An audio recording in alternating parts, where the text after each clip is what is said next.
미국은 지난주에 있었던 북한의 ICBM급 신형 탄도미사일 추가 발사 이후에 방송 메인 뉴스 아침에 신문 보도 보시면은 거의 비슷한 내용이 계속해서 보도되고 있지 않습니까?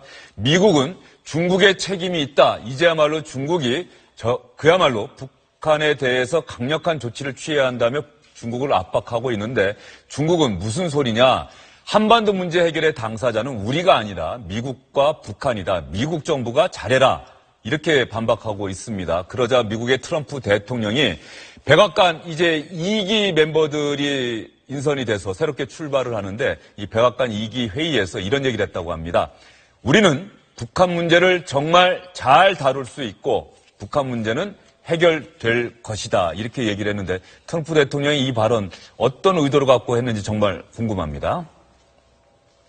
We have some interesting situations that we'll handle. North Korea, Middle East, lots of problems that we inherited from previous administrations, but we'll take care of them. We'll take care of them very well. We'll handle North Korea. We're going to be able to handle them. It will be handled. We handle everything. 네, 트럼프 미국 대통령의 의중을 한번 분석을 해보도록 하겠습니다. 김태현 변호사, SBS의 김영환 인광기 논설위원, 그리고 칼럼니스트 이승원 시사평론가 이 자리에 나오셨습니다. 어서 오십시오. 자, 인광기 논설위원께 첫 번째 질문 드려볼까요? 네. 트위터로 늘 자신의 생각을 이야기하다가 이제 기자들이 취재하는 앞에서 공개적으로 이 얘기를 했네요. 그렇습니다. 먼저 앞서서 존 켈리 신임 비서실장 이제 취임하는 겸사하는 그 내각 회의에서 군 출신이죠. 그렇죠. 켈리 신임 비서실장이. 네, 그래서 그 자리에서 뭐라고 했냐면은 지금 전임 행정부로부터 그러니까 오바마 행정부로부터 물려받은 것들이 많이 있는데 북한과 중동 문제는 잘 다룰 것이다. 이런 얘기를 했어요. 그래서 북한 ICBM 도발 대응을 묻는 기자 질문에 대해서도 우리는 북한을 잘 다룰 능력이 있다. 모든 것을 잘 다룰 것이다. 이렇게 이야기를 했고 다만 구체적인 방안에 대해서는 이야기를 하지 않았었습니다. 그래서 이제 트럼프 정부가 조만간 북핵미사일 프로그램 개발을 지원하는 중국의 기관이나 개인 이런 것들에 대해서 제재 대상으로 지정할 것이라는 방안이 아마 이번 주 중으로 발표될 것이다라는 것들이 미국 언론에서 많이 보도가 되고 있습니다.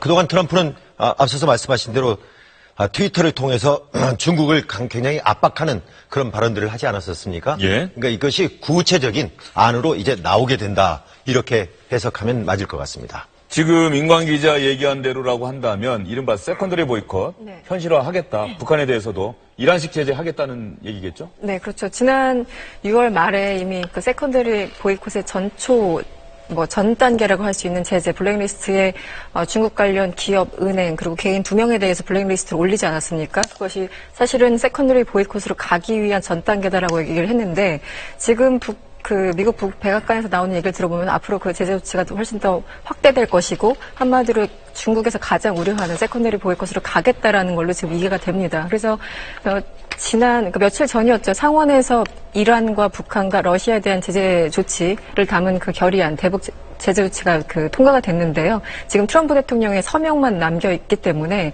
상당한 반발이 예상되는 그런 상황입니다. 그러면 트럼프 미국 대통령이 트위터를 통해서 중국을 겨냥해서 했던 얘기도 한번 보여주실까요? 다시 한번 좀 봤으면 좋겠습니다. 중국이 안에서 한 해 몇백조 원의 무역 이익을 안겨주고 있는데도 중국은 북한에 아무것도 하지 않아 매우 실망스럽다. 이렇게 얘기를 했고요. 하나 더는 이런 상황이 지속하지 않게 할 것이다. 라고 얘기를 했습니다. 그런데 세컨더리 보이콧이나 지금 트럼프 대통령의 이런 의사 표현이 정말 미국이 중국과의 무역 전쟁을 감수할 수 있을까요? 글쎄요. 너무 어려운 질문인데요. 일단 트럼프의 워딩을 보면 경제 문제와 안보 문제를 항상 같이 물고 들어가는 겁니다. 지금 보면 트럼프가 트위터에 올린 걸 보면은 과거의 어리석은 지도자들, 그러니까 전직 대통령들 얘기하는 거죠. 부시가 됐던 오바마가 됐던. 이 중국이 수백조 원의 이익을 가져가는 동안 아무것도 하지 않았다. 왜냐하면 중국은 북한에 대해서 우리가 원하는 제재 조치를 하고 있지 않는데 한마디로 미국이 원하는 식으로 도와주지 않는데 우리나라 와서 흑자만 가져가는 것은 아닌가 그러면서 경제랑 이 안보 부분을 연결시키겠다는 얘기를 했었고요. 지난 5월에 시진핑과 트럼프가 만났을 때도 그때도 이제 무역 얘기가 나왔었죠. 환율 조작권 문제. 너네가 북한에 대해서 제대로 제재를 한다면 거기 환율 조작권을 좀 빼줄게. 뭐 이런 식의 어떤 얘기들을 계속 물고 들어가기 때문에 직접적으로 부딪힌다면 미국이 잃을 게 또 만만치 않게 많을 겁니다. 그래서 함부로 하기는 어렵겠지만 계속 저런 압박을 통해서 중국을 좀 곤란하게 하는 그런 전략을 세우고 있는 게 아닌가라는 생각이 듭니다. 중국을 곤란하게 한다. 여기서 한 가지 특이한 현상이 일어나고 있습니다. 그동안 북한이 뭐 핵실험을 한다든가 미사일 도발 행위를 감행한다든가 하면은 바로 미국을 중심으로 우리 정부도 마찬가지로 요구를 하고요. 유엔 안보리 소집해서 대북 결의안 채택하지 않았습니까? 그런데 이 김학은 기자, 이번에는 미국이 유엔 안보리 긴급회의 이거 별로 효과 없다 이런 얘기를 하고 있다면서요? 네, 그렇죠. 미국이 이제 유엔 안보리 긴급회의를 소집을 요구했다는 보도가 나왔는데 니키 헤일리 그 유엔 주재 미국 대사가 그건 아니다 이렇게 이제 부인을 했습니다. 그러면서 본인 트위터에다가 상당히 북한에 대해서 비난하는 글을 올렸는데요. 한번 내용을 좀 볼까요? 예. 네, 저거는 이제 트위터 올린 것이 아니라 그 성명을 낸 것인데 왜 그 미국이 유엔 안보리 긴급회의를 소집하지 않았는지에 대한 그런 설명입니다.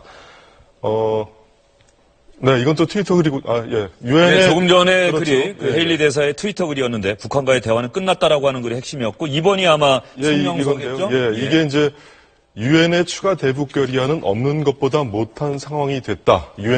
북한에 대한 유엔 제재가 거꾸로 국제사회가 진지하게 대처할 생각이 별로 없다는 그런 잘못된 메시지를 북한의 독재자에게 전달하는 꼴이 되어버렸다. 이렇게 얘기를 했는데, 그러니까 이제 이런 북한에서 핵과 미사일 도발을 하면은 미국이 유엔 안보리를 소집해서 비난 성명을 내고 그다음에 보다 강한 추가 제재 결의안을 내는 게 이제 그동안에 계속된 그 행동이었는데 이번에는 아예 그 유엔 안보리의 긴급회의도 소집하지 않고 북한과의 대화는 이제 끝났다고 선언하는 것을 보면은 뭔가 좀 더 이 상황을 갖다 심각하게 보면서 유엔 안보리의 어떤 그 결의보다도 좀 더 강한 그런 조치가 필요하다는 것을 얘기하고 있는 것 같습니다. 예.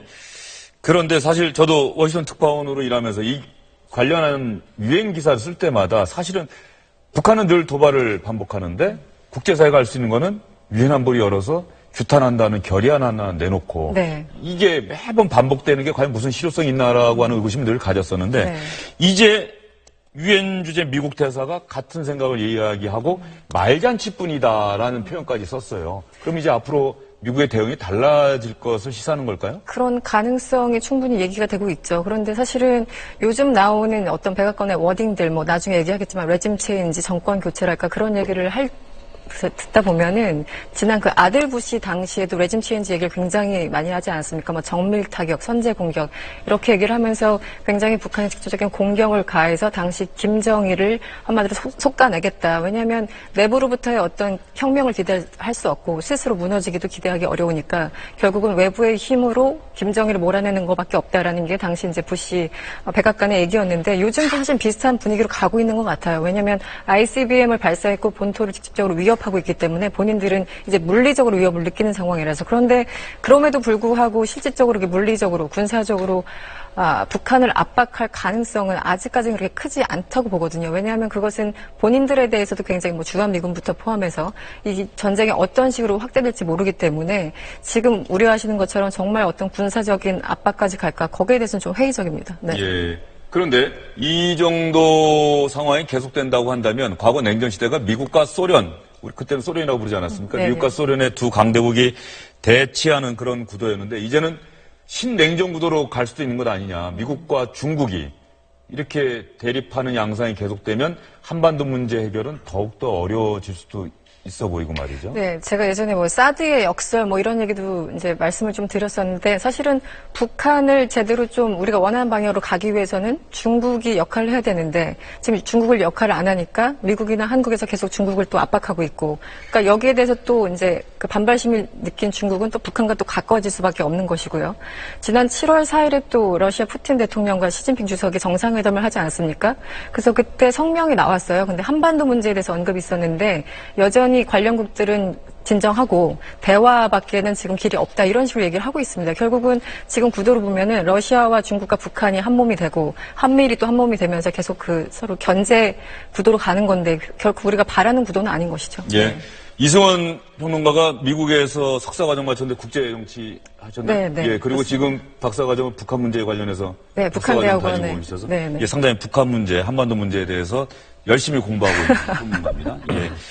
그런데 지금 미국의 뭐 정부라고 할 수는 없습니다만은 조금 전에 이승원 평론가가 얘기한 이른바 북한 정권 교체라고 해야 되나? 정권 체인지, 정권 변화? 정권 교체라는 단어를 많이 정권 쓰더라고요. 교체요. 네. 근데 좀 교체라는 말은 어떨까 어색하죠. 모르겠습니다. 네. 레짐 체인지라고 하는 이른바 북한의 김정은을 제거해야 된다는 이야기가 미국 정부 주변에서 지금 나오고 있습니까?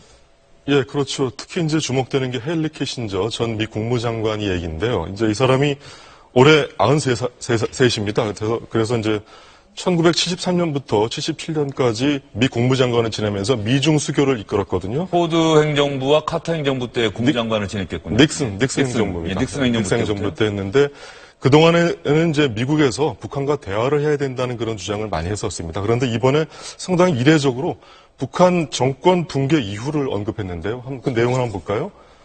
네. 그 뉴욕타임즈 보도인데요. 헨리 키신저 전 미 국무장관이 북한 정권 붕괴 이후 상황을 중국과 사전에 합의해야 된다. 이렇게 얘기를 했는데 이건 뭐냐면은 이렇게 되면 이제 북핵 문제 해결에 있어서 더 좋은 기회를 가질 수 있다. 근데 그 합의라는 게 뭐냐면은 북한 붕괴 이후에 한반도에서 미군이 철수한다는 그런 미국의 약속을 중국한테 해줘라. 그러면은 중국에서 그동안 그 미군과 국경선에서 마주치는 것을 상당히 중국이 꺼려 해왔는데, 미국 측에서 주한미군을 철수한다고 약속을 하면은 중국이 그런 두려움을 떨치고 북핵 문제 해결을 위해서 미국과 중국이 좀 더 합의해서 같이 나갈 수 있지 않겠냐. 이런 얘기를 했는데 여기에서 이제 북한 붕괴 이런 언급을 한 것을 봐서는 그 김정은 정권의 교체 이런 것까지 언급한 것으로 그렇게 해석이 되고 있습니다. 사실 저런 이야기 들을 때마다 호기심이 가긴 합니다만 또 한반도 문제 해결이 우리는 배제된 채 미국과 중국이 합의하면 좋은 방안이 될 것이다 이런 얘기 들으면 사실 우리는 또 배제되는 것 같아서 그렇긴 한데 어쨌든 키신저 전 국무장관의 생각일 뿐만 아니라 미국 언론에서도 이런 이야기들이 계속 보도가 되고 있다면서요? 그러니까 언론이 직접적으로 이야기는 하지 않지만은 전직 강요라든가 이런 주요 인사들의 기고를 통해서 그 레짐 체인지를 강력히 주장을 하고 있어요. 지금 월스트리트 저널이라든가 뉴욕타임스 이런 진보 보수의 가장 핵심적인 이 매체들인데 제이 렙코비츠 전 대북 인권 특사가 뉴욕타임스에다가 이런 글을 썼습니다. 북한 정권 교체가 중국의 이익이라는 것을 설득해야 된다. 그러니까 중국에게 북한의 정권이 교체가 되면 불안하다 이런 쪽으로 생각하지 말고 이것이 궁극적으로는 중국의 이익이 된다 하는 것을 뉴욕타임즈의 기고를 통해서 이 한국 주도의 한반도 통일을 계속해서 고집하지 말고 이제 중국을 설득해야 된다 하는 그런 얘기를 했고요. 예. 또 전 중앙정보국 CIA 국장인 마이클 폼페이오 이 사람은 또 거기다 그 글을 뭐라고 썼냐면은 현재 가장 위험한 것은 그것을 통제하는 인물이다. 그러니까 통제하는 인물, 즉 김정은이라는 얘기죠. 그래서 그것을 우리가 할 수 있는 가장 중요한 것은 이 둘을 분리해야 된다. 그러니까 핵과 김정은을 분리해야 된다. 이렇게 굉장히 좀 돌려서 이야기를 했지만 쉽게 이야기를 하면 북한에서 김정은을 제거해야 된다 하는 것에 대해서 레짐 체인지를 강력하게 요청을 하고 있는 거죠. 폼페오가 지금 국장 아닙니까? 저 전자가 붙었는데 지금 중앙정보국 국장 같은 그렇습니다. 예, 지금 정보국 국장인 것 같고요. 그렇습니다. 예. 아시면 안보 포럼에 참석을 해가지고 안보 포럼에. 네, 안보 포럼에서 이런 얘기를 했습니다. 예. 자, 레짐 체인지.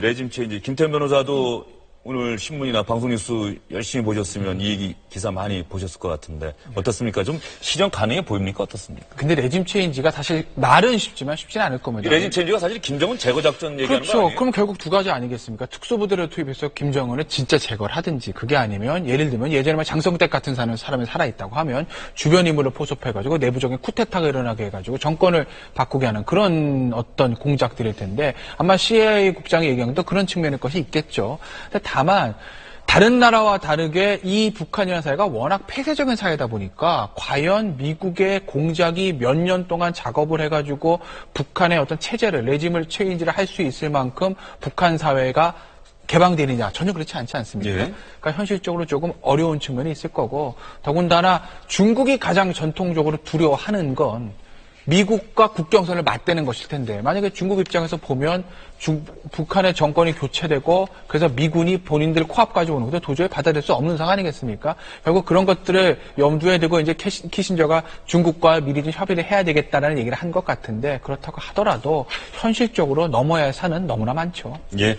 그런데 미국 안에서 나오고 있는 이른바 북한 정권 교체론, 레짐 체인지와 관련해서도 항상 중국이 언급되고 있습니다. 중국과 합의를 해야 한다. 합의할 수 있을 것이다. 이런 얘기가 나오고 있는데 지금 현재 중국 정부의 태도를 본다면 이런 방안에 대해서 합의하기는 쉽지 않아 보입니다. 유엔 안전보장이사회 의장국 일정을 마무리하면서 류제이 중국 대사는 이렇게 미국을 비판했습니다.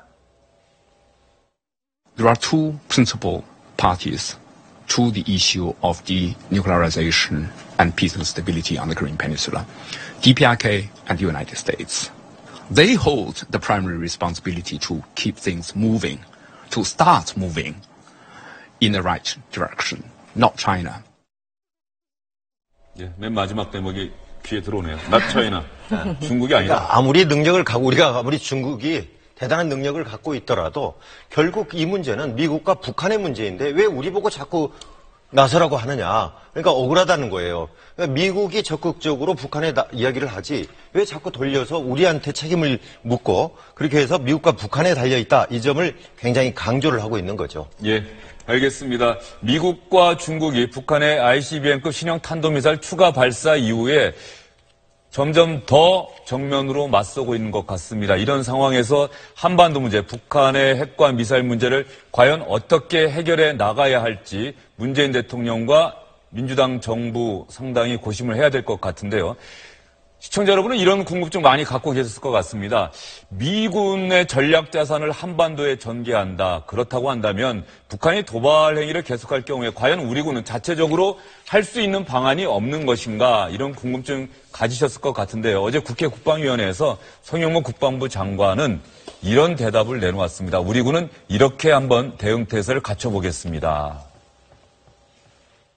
현 정부는 지금 한미 원자력 협정을 개정을 해서 이걸 추진할 지금 검토라도 하고 있습니까? 간단하게.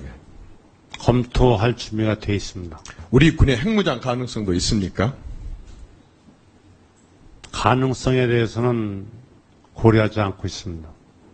그러니까 핵무장에 대한 그거는 전혀 지금 고려되고 있지 않다 예. 그 말씀이십니까? 네. 네. 핵 잠수함 도입을 검토한다. 이거 어떻게 봐야 될까요?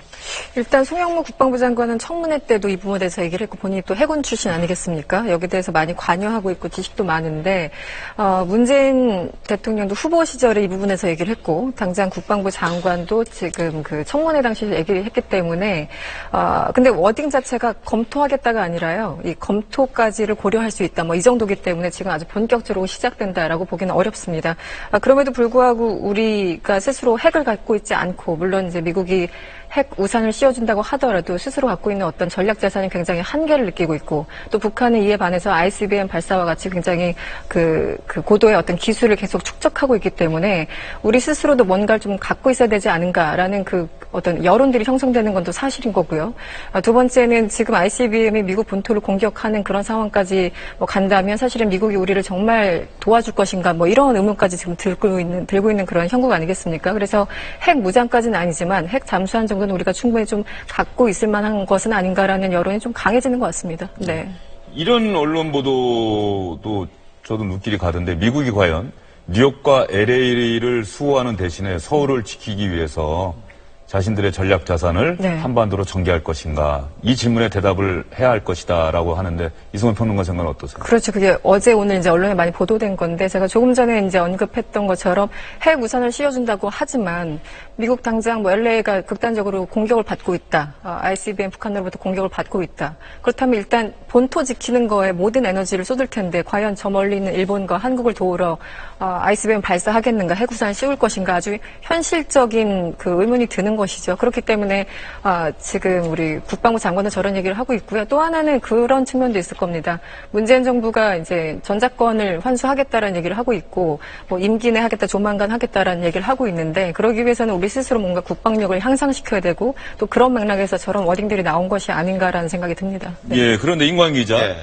핵 잠수함 하면은 많은 분들이 조금 오해하실 것 같아요. 마치 핵무기를 싣고 다니는 잠수함이라고 오해할 것 같은데 그건 아니죠. 그렇습니다. 원료를 무엇으로 쓰느냐. 우리가 이제 일반적인 잠수함은 이제 디젤을 쓰거든요. 근데 핵을 원료로, 핵을 거기다 탑재해서 무기를 한다는 뜻이 아니고 핵을 연료로 해서 하는 거다. 그래서 가장 큰 차이는 잠수함의 능력은 자막 능력. 그러니까 얼마나 깊이 들어가느냐, 그리고 또 얼마나 빨리 가느냐 하는 속도인데 속도가 한 40km, 그러니까 우리 지상으로 따진다면 시속 한 40km 정도 되는데 디젤은 12km 정도밖에 안 돼요. 그러니까 약 4분의 1 정도밖에 안 되니까 굉장히 빨리 전쟁에서는 얼마나 속도가 중요하냐를 가늠하는 건데 이 속도에서 굉장히 늦고요. 그다음에 자망, 얼마나 깊이 들어갈 수 있느냐, 그리고 얼마나 오랫동안 머무를 수 있느냐인데 이 핵잠수함 같은 경우는 6개월까지도 물속에서 전혀 식량 공급만 그 안에만 충분하다면은 충분히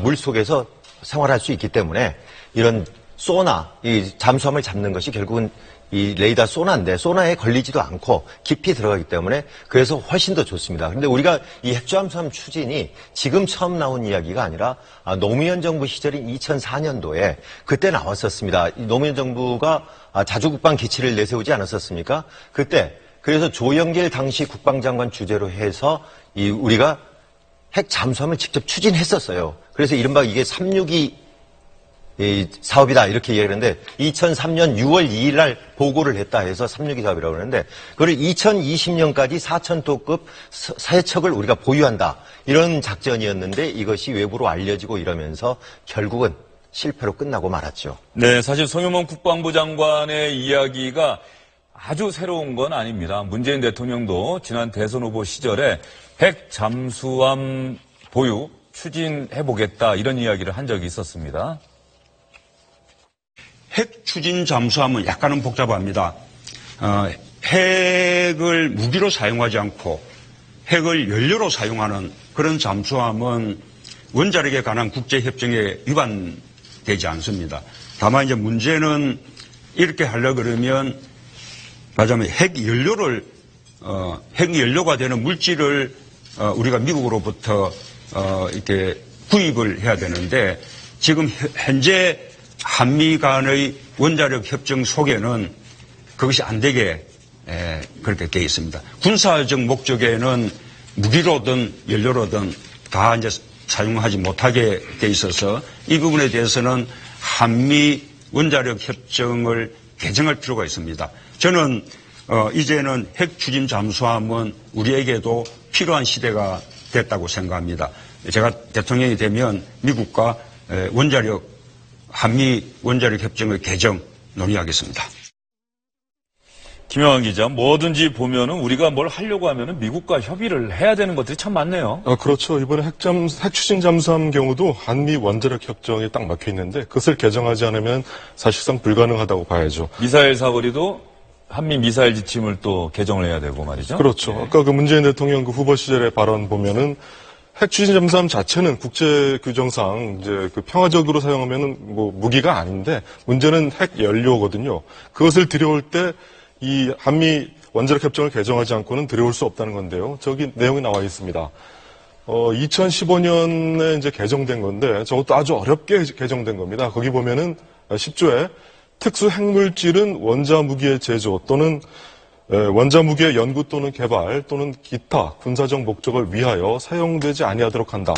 저기서 특수 핵물질이라는 게 플루토늄 또는 우라늄을 농축시킨 그런 물질인데 이것은 군사적 목적으로 하면 안 된다 이렇게 이제 규정하고 있습니다. 그러면 평화적으로 하면 될 게 아니냐 하는데 이 핵잠수함 연료가 군사적 목적인지 아닌지는 우리가 규정하는 것이 아니라 미군이 어떻게 보느냐에 따라 달려 있는 거거든요. 그래서 미국의 판단에 달려 있기 때문에 원자력 협정을 개정하지 않으면은 이제 우리가 그 핵추진 잠수함을 연료 문제 때문에 더 이상 추진할 수가 없다는 그런 얘기입니다. 거기다 미국도 있지만은 또 거기서 혹시라도 승인이 난다고 하더라도 국제 원자력 기구가 있죠. IAEA. 그렇죠. NPT가 또 있다면 해학 확산 금지 기구라는. 이런 데서 또 어떻게 해석할 것인가. 거기다 또 당장 중국에서 반발이 있을 거고요. 거기다 또 일본에서 일본의 핵무장에 우리가 용인해주는 결과가 나올 수도 있단 말이에요. 우리도 의도하지 않더라도 일본의 핵무장을 오히려 날개를 달아주는 그런 네. 결과가 나올 수 있다. 그러니까 그런 문제들이 앞으로도 첩첩산중으로 쌓여 있는 거죠. 예, 알겠습니다. 핵잠수함, 대한민국이 핵잠수함 하나 갖는 게 이렇게 쉽지 않은 상황입니다.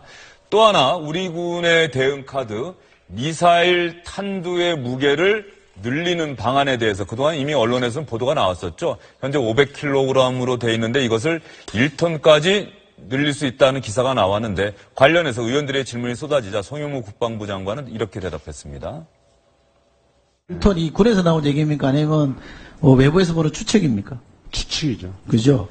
최소한 북한의 핵심 시설을 타격하려면 네. 2톤은 돼야 된다라는 게 전문가들의 얘기던데 1톤 얘기가 너무 퍼지니까 나중에 협상할 때 좀 불리해지는 거 아닌가요? 협상할 실무자들한테 지침을 주기를 표적의 강도와 어떤 무게가 이렇게 가야 되냐 때 한도를 정하고서 얘기하지 마라.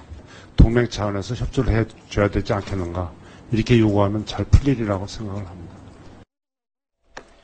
송영무 장관 얘기는 일단 한도를 정하지 않고 미국과 얘기를 해보겠다는 건가요? 그렇습니다. 그러니까 한미 양국이 지금 미사일 지침 개정 협상을 개시하기로 합의했는데 문제는 지금 여기 보면은 사거리가 800km 이내, 그 다음에 탄두 중량은 500kg으로 제한되어 있는데 우리가 원하는 것은 이제 이 탄두 중량을 늘린다는 겁니다. 근데 일부 보도에서는 이것을 우리가 1톤으로 늘리는 것을 추진한다. 그랬는데 이철희 의원은 전문가들이 말하면은 이게 북한 핵심 시설을 타격하려면 2톤이 되어야 되는데 왜 1톤으로 추진하느냐 하니까 송영무 장관이 그것을 부인하면서 한도를 정하지 말라고 얘기하라고 협상 실무자들에게 지침을 줬다 이렇게 바로잡은 겁니다. 예, 어쨌든 간에 송영무 장관은 동맹 차원에서 협조해줘야 하지 않겠느냐 이렇게 요구하면 잘 풀릴 거라고 생각합니다라고 하는 견해를 밝혔습니다. 이 부분은 이미 여러 차례 다룬 사안이기 때문에 이쯤하고 넘어가도록 하겠습니다. 다음으로 송영무 국방부 장관이 어제 국회 국방위원회에서 한 답변을 여러분께 전해드릴 텐데요. 북한의 계속되는 ICBM급 신형 탄도미사일 발사 행위, 우리는 도발로 규정하고 있지 않습니까? 이것과 관련해서 우리 정부 상당히 어떻게 대응할지 고심하고 있는데 북한에 대한 대화의 문은 닫아서는 안 된다. 이 얘기를 국방부 장관도 어제 국회에서 했다는 점 여러분께 전해드리겠습니다.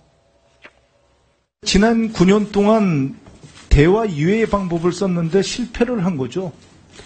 아무리 제재를 하고 대화를 안 한다 하더라도 김정은의 속셈은 핵과 미사일을 가져야만 자기 정권을 유지한다고 보기 때문에 그건 끊임없이 계속 유지될 것으로 판단합니다. 그럼 두 가지를 병행하는 것이 낫다고 보십니까? 아니면 한 가지만 고집하는 것이 낫다고 보십니까?